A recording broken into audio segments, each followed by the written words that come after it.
Hello, producer, and welcome now to Shout Out Wednesday. Post a question or a comment on YouTube or the mothership on a Wednesday. I'll do my best to shout back or answer 1 week later.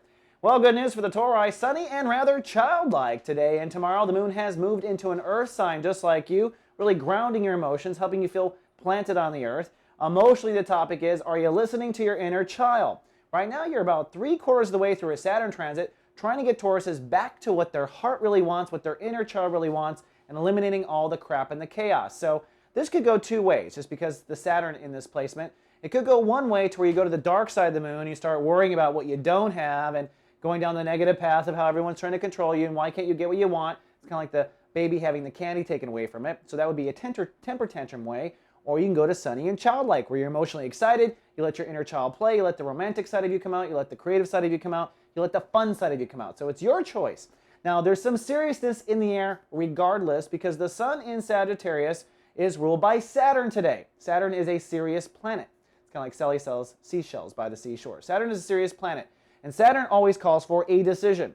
So we're in the late stages now of Chapter 3 of Sun in Sagittarius, which means it's now time to make a serious decision about where your intimacy boundaries are, where all your boundaries are. How are you going to tolerate? Who are you going to tolerate? Where do the walls go up? When do the walls must come down? It's time to make a decision. This decision will likely stick for all of 2009 because the universe is not going to give you this much investment until next year like this again. So make a decision, be firm about it, and we'll talk about this topic 1 year later. Here's the good news. You're not going to have any bad luck like you have in the past with these boundaries. You'll learn from your mistakes or whatever, but Pluto's out of this space, so it won't be that bad. Now, finally, for our shout out goes to Rob456, who is on YouTube and asks about the compatibility of a Taurus and a Virgo. It's kind of systematic, says Rob. And that's true. I'll tell you how it kind of fits. Now, when it comes to inner child issues coming alive, well, a Taurus is like a Virgo when it comes to creativity. So we get along and understand Virgos in that regard. Tauruses tend to be Virgos' teachers, so I find Taurus and Virgos really work out pretty well with romance or a teacher-disciple relationship, and often a friendship, because both think just as deeply, both are earth signs, and both love what Earth has to offer.